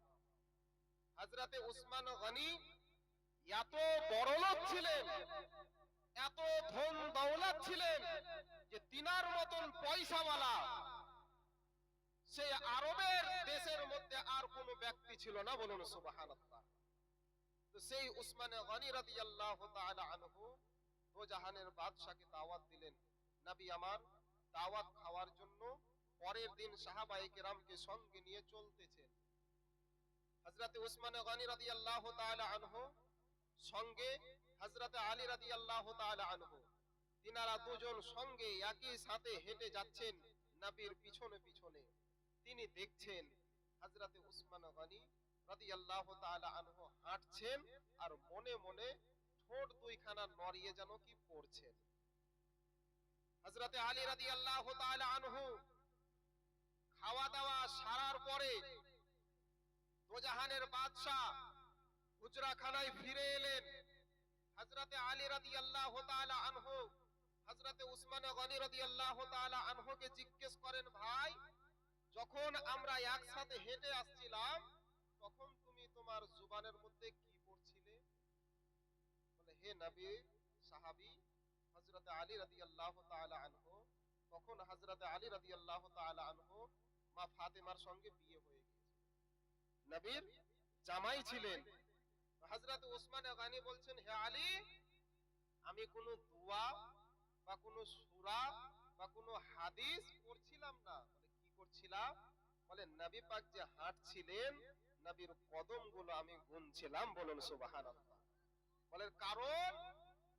বলে, আমি উসমান গনি আমার মনের মধ্যে একটা নিয়ত করেছিলাম নবী পাকের হুজরা থেকে আমি উসমান গনি আমার বাড়ি পর্যন্ত দয়ার নবী আমার যতটি কদম ফেলবেন প্রত্যেকটি কদমের পরিবর্তে আমি উসমান গনি একটি করে গোলাম আজাদ করব, বলুন সুবহানাল্লাহ। হযরতে আলী রাদিয়াল্লাহু তাআলা আনহু শুনে বাড়ি চলে গেলেন। বাড়ি গিয়ে মা ফাতেমার সামনে গিয়ে মাথাখানা নিচু করে দাঁড়িয়ে আছে। মা ফাতেমা রাদিয়াল্লাহু তাআলা আনহা জিজ্ঞেস করেন, হে আমার মাথার তাজ, হে আমার স্বামী, আপনার মনটা খারাপ কেন? দেখবেন আমরা যখন কোন জায়গা থেকে মন খারাপ করে আসি, যদি স্বামী স্ত্রীর মধ্যে প্রকৃত ভালোবাসা থাকে, যদি স্বামী স্ত্রীর মধ্যে প্রকৃত ভালোবাসা থাকে, সেই স্ত্রী বুঝতে পারে যে আজকে আমার স্বামীর মনটা খারাপ। মা ফাতেমা এবং হযরত আলীর এত মুহাব্বত আল্লাহ তাবারক ওয়া তাআলা দিয়েছিলেন যে বলে শেষ করা যাবে না। তো মা ফাতেমা রাদিয়াল্লাহু তাআলা আনহা হযরত আলী রাদিয়াল্লাহু তাআলা আনহুকে জিজ্ঞেস করেন, হে আমার স্বামী, হে আমার মাথার তাজ, আজকে আপনার মনটা খুব খারাপ, কারণটা কি? বলে, ছাড়ো, তোমাকে আর কি বলবো। বলে, একবার বলে দেখুন, যদি কিছু করতে পারি, যদি কিছু পরামর্শ দিতে পারি। হযরত আলী রাদিয়াল্লাহু তাআলা আনহু বলছেন, হে ফাতিমা, আজকে আমরা সমস্ত সাহাবায়ে কেরাম এবং দয়ার নবী দোজাহান বাদশাহ সাল্লাল্লাহু তাআলা আলাইহি ওয়াসাল্লাম স্বয়ং হযরত উসমান গনি রাদিয়াল্লাহু তাআলা আনহুর বাড়িতে দাওয়াত খেতে গিয়েছিলাম। বলে, তাহলে এতে দুঃখ হওয়ার কারণ কি? বলে, ফাতেমা, যদি আমাদের কিছু টাকা থাকতো, যদি আমাদের কিছু ধন দৌলত থাকতো, আমার কি মনে ইচ্ছা হয় না আমার দোজাহানের বাদশাকে দাওয়াত করে আমার বাড়িতে নিয়ে আসবো? আমার কি অন্তরে একবার ইচ্ছা জাগে না দোজাহানের বাদশাকে ডেকে আমি দুটি খাবার খাওয়াবো? মা ফাতিমা রাদিয়াল্লাহু তাআলা আনহা কান্না করতে আরম্ভ করলেন, মন খারাপ করে ফেললেন। হযরত আলী বলেন, আমি এই জন্যই তোমাকে বলছিলাম না যে তুমি সহ্য করতে পারবে না। হে বিরাদার, আল্লাহ তাবারাক ওয়া তাআলা মা ফাতিমা রাদিয়াল্লাহু তাআলা আনহাকে এমন ধৈর্য দান করেছিলেন, তিনি একদিন নয়, 2 দিন নয়, এক সপ্তাহ পর্যন্ত অনাহারে থাকতেন, কিন্তু কখনোই আল্লাহর ইবাদত ছাড়েননি। বলুন সুবহানাল্লাহ। ওই জন্য নবী পাক সাল্লাল্লাহু তাআলা আলাইহি ওয়াসাল্লাম হাদিসের মধ্যে বলেন, আল ফাতিমাতু সাইয়্যিদান নিসাই আহলিল জান্নাহ, আমার ফাতিমা হচ্ছে সমস্ত জান্নাতের রমণীদের সরদারনি। বিশ্বের মধ্যে যতগুলো মহিলা জান্নাতের মধ্যে যাবেন, আমার মা ফাতেমা সমস্ত মহিলার সরদারনি হবেন সেই দিন। বলুন সুবহানাল্লাহ। তো মা ফাতেমা রাদিয়াল্লাহু তাআলা আনহা দুঃখিত হয়ে তিনার চোখ দিয়ে অশ্রু বইতে লাগলো। হযরত আলীকে জিজ্ঞেস করে, হে স্বামী, আর কি হলো? বলে, এ ফাতেমা, আর শুনতে হবে না। বলে, হুজুর বলুন, আমি শুনবো, আমার মন বেকরার হয়ে আছে, আপনি বলতেই থাকুন। হযরত আলী রাদিয়াল্লাহু তাআলা আনহু বলেন, হে আমার স্ত্রী, শুধু তাই নয়, শুধু দাওয়াত খেয়েছি তাই নয়, হযরত উসমান গনি হুজুরের কদমের পরিবর্তে যত কদম নবী আমার হেঁটেছেন, সেই একটি কদমের পরিবর্তে হযরত উসমান গনি একটি একটি করে গোলাম খরিদ করে আবার আজাদ করে দিয়েছেন। বলুন সুবহানাল্লাহ। মা ফাতিমা রাদিয়াল্লাহু তাআলা আনহা দেখছেন ঘরের মধ্যে কোনো খাবার নেই। হযরত হাসান ও হুসাইন কয়েকদিন ধরে অনাহারে রয়েছেন, কিন্তু মা ফাতিমা বলেন, হুজুর আপনি যান, আমার আব্বা জানকে দাওয়াত করে আসুন। জোরে বলুন। ঘরে কোনো খাবার নাই, চাল নাই, ডাল নাই, আটা নাই, কোনো তরকারি নাই। মা ফাতেমা বলছেন, হুজুর যান, আমার আব্বা হুজুরকে এবং তিনার সঙ্গের সাহাবায়ে কেরামকে আপনি দাওয়াত করে আসেন। আগামী কাল আমি ফাতেমা আমার বাড়িতে আমার আব্বা হুজুর কিবলা এবং আমার আব্বা হুজুরের সমস্ত সাহাবায়ে কেরামকে আমি ফাতেমা খাওয়াবো। বলুন সুবহানাল্লাহ। হযরত আলী আশ্চর্য হয়ে গেলেন, কি করে সম্ভব? আমার ঘরে তো কোনো খাবার নেই, এক বেলা খাইলে দুই বেলা খেতে পাই না, সকালে খেলে দুপুরে পাই না, দুপুরে খেলে রাতে পাই না, কিন্তু আজ ফাতেমার মনের কি ব্যাপার, কি করে সম্ভব হতে পারে? হযরত আলী আর বেশিক্ষণ চিন্তা ভাবনা করলেন না, তাড়াতাড়ি নবীর দরবারে উপস্থিত। নবী পাক সাল্লাল্লাহু তাআলা আলাইহি ওয়াসাল্লাম হযরত আলী রাদিয়াল্লাহু তাআলা আনহুকে দেখার সাথে সাথে বলে, আলী কি ব্যাপার? এক্ষুনি তো তুমি বাড়ি গেলে, আবার ফিরে এলে, কারণটা কি? বলে, হুজুর আপনি তো অন্তরের খবর জানেন, আমি আপনার দরবারে কিসের জন্য এসেছি আপনি তো জানেন। বলে, হে আলী যাও, আমি নবী আমার সমস্ত সাহাবায়ে কেরামকে আমি দাওয়াত করে দিলাম, আগামী কাল তোমার বাড়িতে আমি দাওয়াত গ্রহণ করে খাবারের জন্য যাব। বলুন সুবহানাল্লাহ। এদিকে মা ফাতিমা রাদিয়াল্লাহু তাআলা আনহা স্বামীকে বিদায় করার পরে ওযু করলেন, ওযু করার পরে নামাজে দাঁড়িয়ে গেলেন।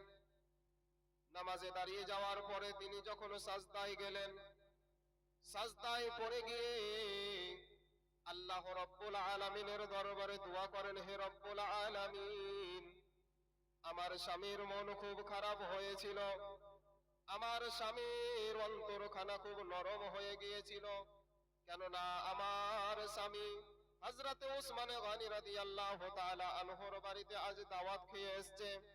হে রব্বুল আলামিন, আমার স্বামীর মনটা ভালো করার জন্য আমি আমার স্বামীকে আমার হুজুরের দরবারে পাঠিয়ে দিয়েছি।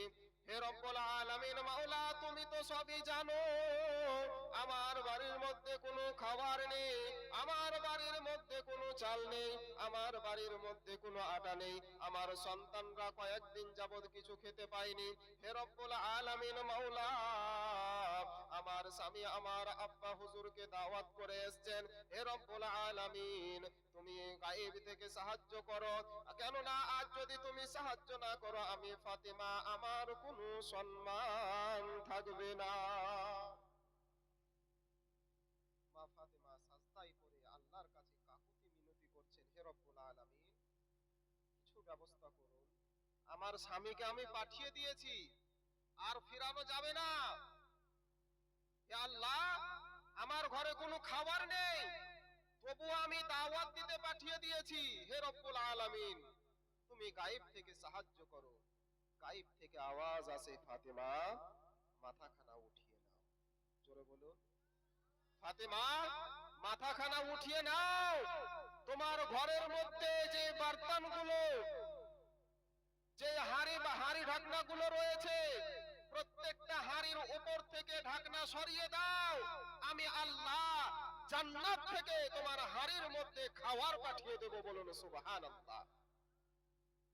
অপর দিন সাহাবায়ে কেরাম নবী পাক সাল্লাল্লাহু তাআলা আলাইহি ওয়াসাল্লামের সঙ্গে দাওয়াত খেতে চলছেন, আর সাহাবায়ে কেরাম বলা বলি করছে, কি করে সম্ভব, ফাতেমা তো নিজেই খেতে পায় না, আমাদেরকে কি খাওয়াবে? এরকম কথাবার্তা তারা নিজের মনের মধ্যে বলা বলি করে, একে অপরের সঙ্গে বলা বলি করে। তারা বলে, এই চুপ। নবী পাক সাল্লাল্লাহু তাআলা আলাইহি ওয়াসাল্লাম যদি শুনে নেয় তাহলে অনেক দুঃখ পাবেন। কিন্তু নবী তো সবই জানছেন, পিঠের পিছনে কে কি বলছে, আগের দিকে কে কি বলছে, ডানে কে কি বলছে, বামে কে কি বলছে, নবী আমার তো সবই জানছেন। সাহাবায়ে কেরাম চুপ হয়ে গেলেন। চলতে চলতে হযরতে আলী রাদিয়াল্লাহু তাআলা আনহুর বাড়িতে প্রবেশ করলেন। মা ফাতিমা রাদিয়াল্লাহু তাআলা আনহাকে বলে, হে আমার কন্যা, হে আমার জানের টুকরা, হে আমার কলিজার টুকরা ফাতিমা, খাবারগুলো তুমি রেডি করো। নবী আমার সাহাবায়ে কেরামকে বলেন, হে আমার সাহাবীরা, তোমরা সারিবদ্ধ হয়ে বসে যাও, আর যতক্ষণ পর্যন্ত আমি নবী হুকুম না করব ততক্ষণ পর্যন্ত তোমরা খাওয়ার ভক্ষণ করবে না। বলেন সুবহানাল্লাহ।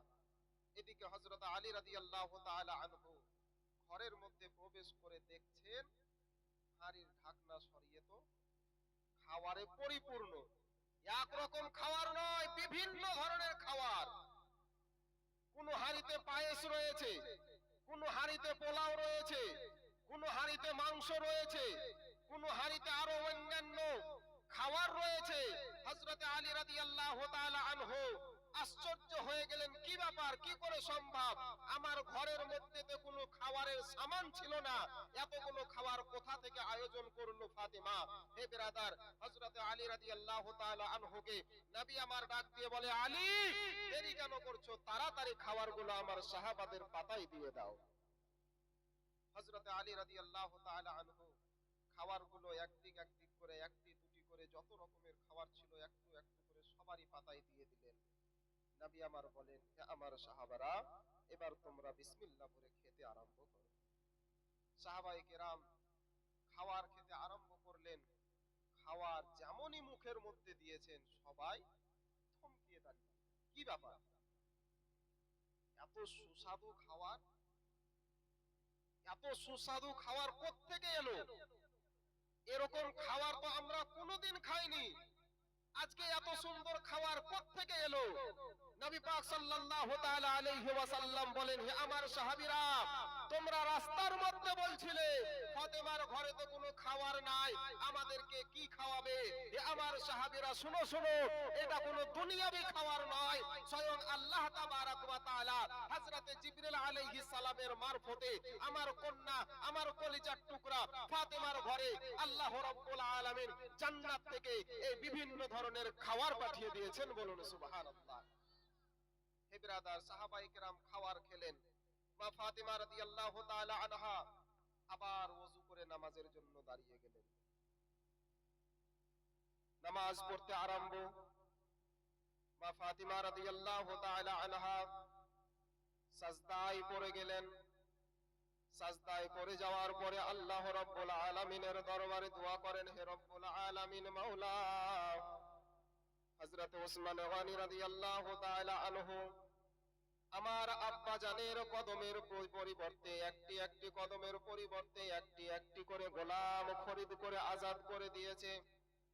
হে রব্বুল আলামিন মাওলা, আমার কোনো ধন দৌলত নেই, আমার কাছে কোনো টাকা পয়সা নেই, আমি গোলাম খরিদ করতে পারবো না এবং আজাদও করতে পারবো না।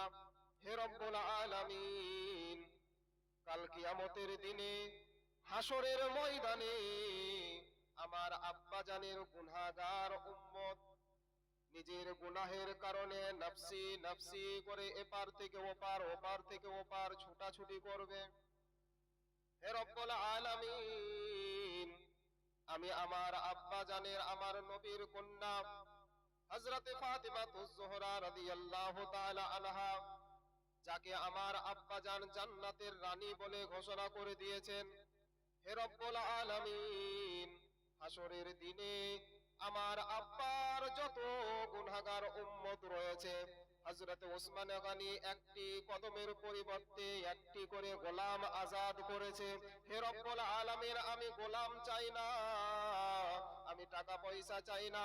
হাসরের দিনে আমার আব্বার গুনাহগার উম্মতের মধ্যে আমার আব্বা জানের হুজরাখানা থেকে আমার বাড়ি পর্যন্ত আমার আব্বা জান যতগুলো কদম হেঁটে এসেছেন, প্রত্যেকটি কদমের পরিবর্তে একটি কদমের পরিবর্তে ৭০,০০০ গুনাহগার উম্মতকে যেন সেই হাসরের দিনে আল্লাহ রাব্বুল আলামিন আমার আব্বার সেই গুনাহগার উম্মতের গুনাহগুলোকে maaf করে দিয়ে একটি কদমের পরিবর্তে ৭০,০০০ গুনাহগারকে ক্ষমা করে দিও।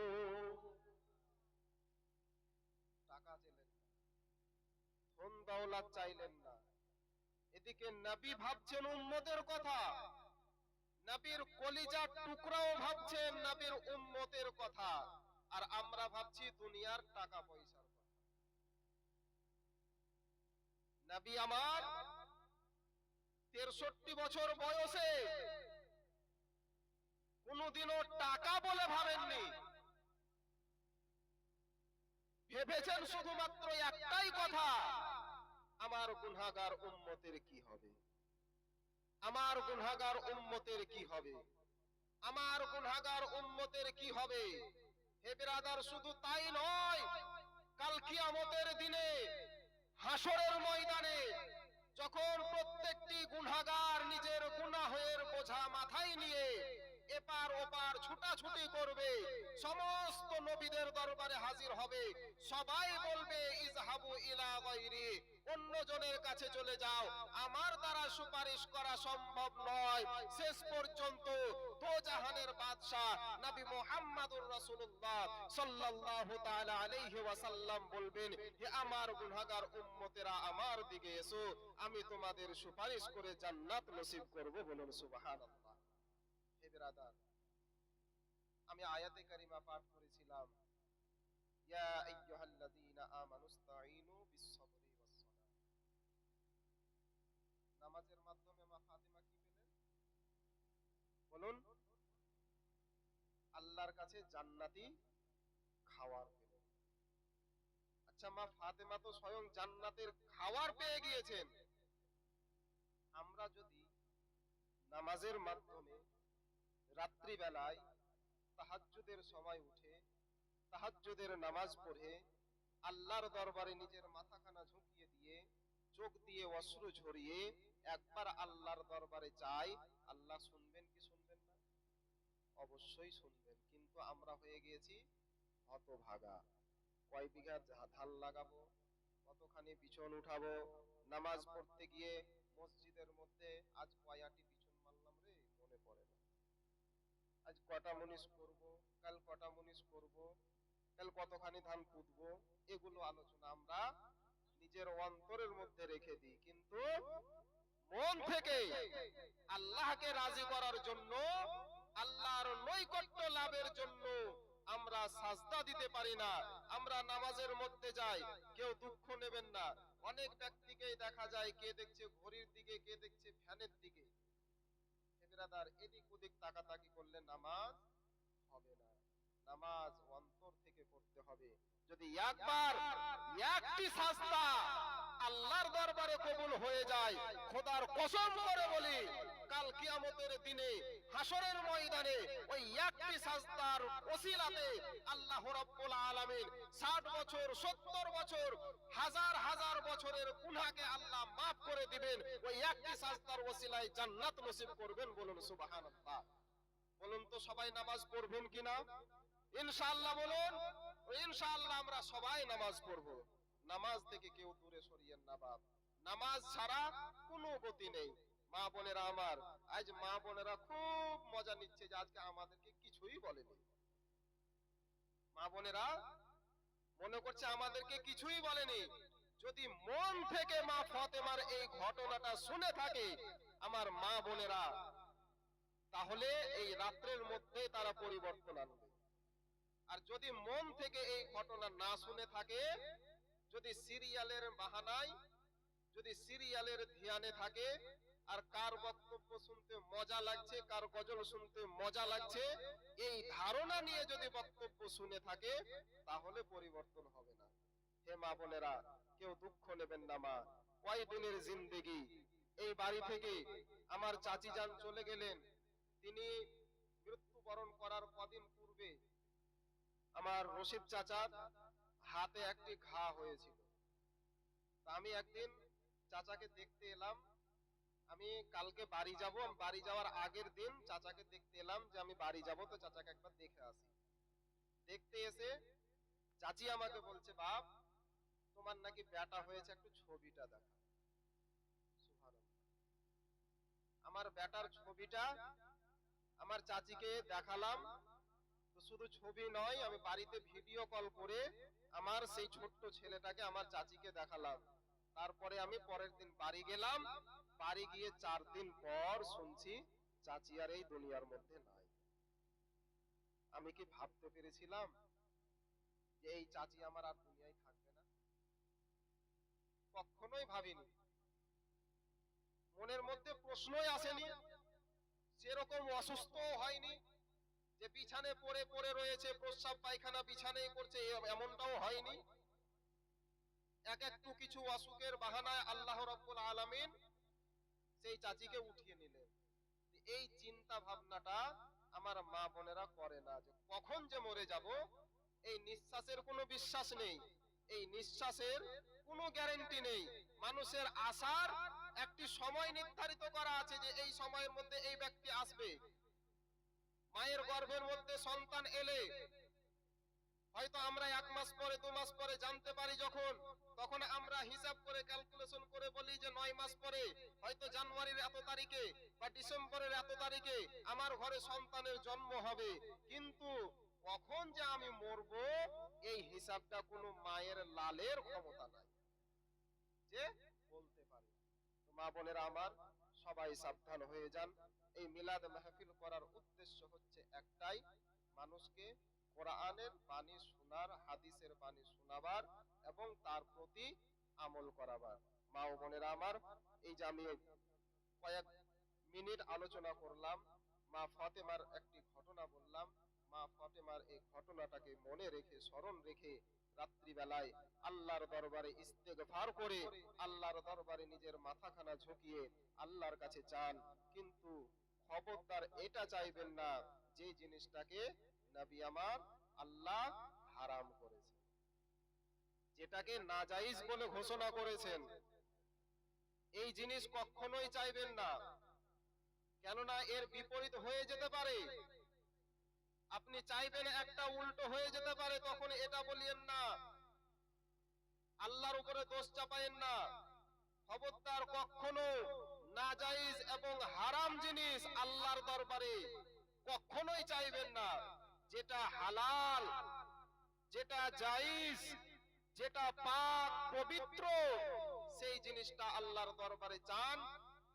আজ নয়, কাল না হয় পরশু, না হয় তরশু, না হয় 1 মাস পর, না হয় 2 মাস পর। আল্লাহ রাব্বুল আলামিন কোন দিক থেকে দিবেন আপনি বুঝতেই পারবেন না, কিন্তু চাইতে হবে অন্তরখানা পরিষ্কার করে।